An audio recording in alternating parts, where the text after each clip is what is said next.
I pull up today and there's two kids at the pool right outside of my apartment.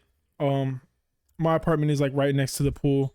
I just so happened to kind of be walking by, and there was a little girl and a little boy, and the little boy was taking pictures of the little girl. Nothing alarming, seemed pretty innocent to me. I didn't really make much of it as I, kind of made my way up the stairs. Grabbed my dog, came back out, and I passed back by the pool. And when I'm passing back by the pool, I could hear the little girl saying, "Send me the ones that are good. How do they look? Is this lighting okay over here? Do you like them?" And I'm just thinking to myself, I'm like, for context, the little girl's probably at the very most 13 years old, probably more in like that 10 to 12 range. Sometimes hard for me to tell with kids. And I just was thinking to myself as I'm walking by, I'm like, man, it's gotta suck. It's gotta suck being a kid right now. Like, I just think there has to be no worse time. Cause I just remember being a kid and having like these anxieties or like these fears of people making fun of me for like my bowl cut. One time my mom literally just like slapped a bowl on my head. Just kidding. She didn't do that. But she tried to give me a fade, God bless her heart, and it didn't work out so well. The fade didn't go so well. Turned out she gave me a bit of a bowl cut. It didn't look great. And the kids at school, they were relentless. They were letting me have it. They're like, bro, that boy John got a chili bowl on his head. That boy got a chili on his head. What that boy? It's cold out. I'm like, bro, just flaming my all day. I'm like, dang, bro, that's crazy. Just getting flamed. And my feelings were hurt. My little feelings was hurt for a minute. But I look back on that story with a little bit of fondness, because like, a little bit of like banter and a little bit of bullying isn't always the worst when it's contained. You know what I mean? When it's contained to a situation like that where, people can't quite see you all day. You get to go home and you get to get away from it eventually, and your feelings are hurt, but eventually your hair goes back and things are normal. And it's part of life. But imagine being a kid now. And you're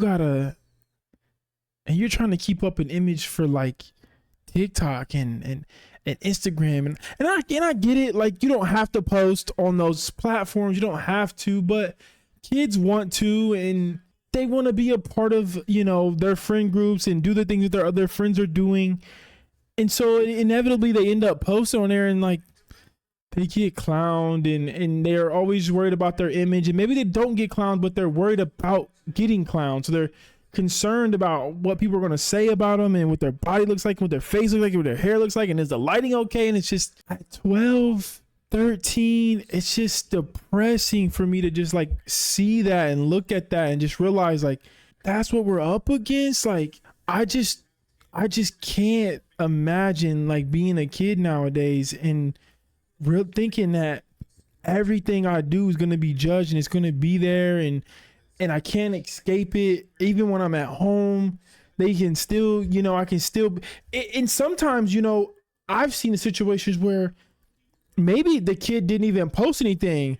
Maybe someone took a picture of them at school and then posted it on their story or their Instagram or whatever, and then they're making fun of them on there, like with all their friends amongst them, and then they find out later on, like, man, it's just rough. And there was a time in high school when something sort of like that happened to me. It wasn't so blatant because I probably would have crashed out. Actually, it was a little less blatant than that, but someone did.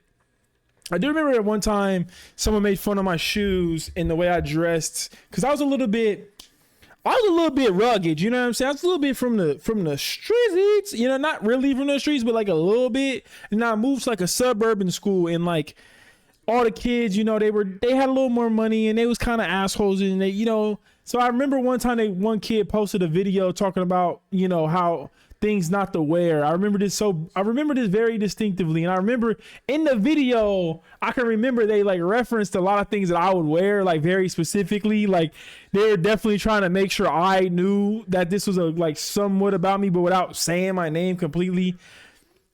And I didn't want to get, I was trying to leave the life behind that I had before and like trying to move on in the world and do better for myself. So I didn't completely crash out on the kids, but sometimes I wish I would have. I'm glad I didn't overall. I think sometimes I think about it, I'm like, I should have smacked one of those kids. But, anyways, man, it's just, even with that, it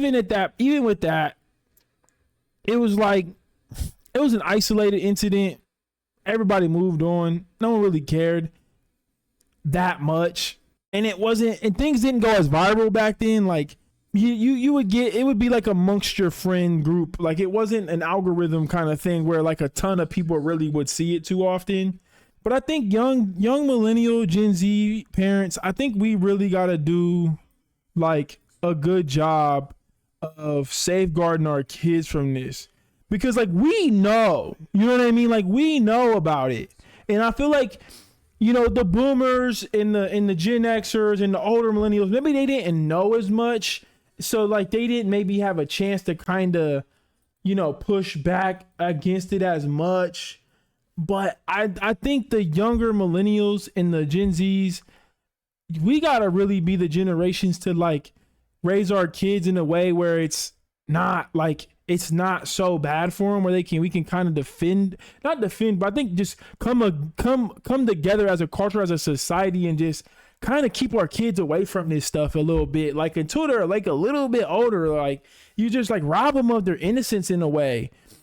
I heard the other day there was because a lot of people let their kids watch Miss Rachel, and that's, I think, if you're gonna let your kids have screen time, it's probably not the worst thing that's for them. They're learning stuff. And I remember the parent in the clip, he was saying, we let our kid watch Miss Rachel, which I don't know if you've heard of Miss Rachel, but she's a speech and language pathologist. He's learned a lot of words from Miss Rachel, and he can point out like a giraffe and a bird and a bear, like when he sees that, those animals at the zoo, because of Miss Rachel. And I'm so curious, even in that case where it's purely educational, not all this, big flashy stuff happening on the phone screen, even that is not good. It's not good for them.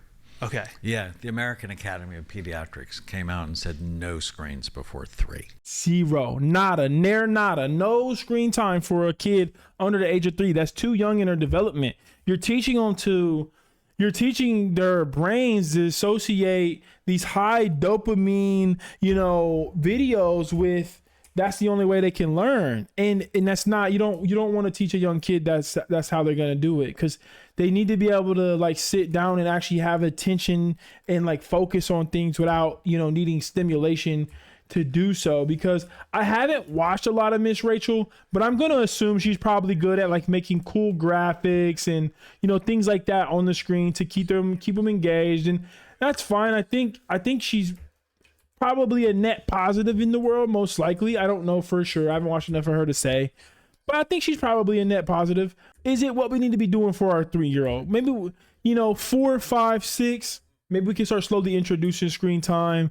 Do we need to give all of the kids phones when they're in middle school and elementary school? I don't really think we do. Like all of the BS about how, what if an emergency happens? It's nonsense, bro. It's really nonsense. Like, no, like that's why we have adults in the room. Like we don't need to do that with every kid. I really don't think that that's a real thing. And every parent who makes that an excuse, you're part of the problem. And we really got to get over that nonsense, man. I really think so. Because a lot of people are wasting a lot of time and really like just ruining these kids' childhood in a lot of ways, bro. Like, let's not do this. Let's not do they need a phone in emergency. Like, bro, no, they don't. Like, then they're on their phone instead of listening to what they need to do. Like, they need to get directions, and like if there's a shooting or God forbid some terrible stuff like that happens, like they need to be paying attention to what the adults are saying in the room so they can get out. I don't know, but I feel like we got to be the change, man. Young millennials, Gen Zs, we got to be the change, bro. We can't let our kids like go into we can't be letting like adolescent teens and shit, you know what I mean, be hating their life, bro. I really don't. I think we really got to work on this as a society. Like, I really do. I hope it gets better, man. I hope that the young parents are like, way less dependent on screens. They're keeping phones away from these kids way more. I hope, at least, like, I really hope that's the case, man.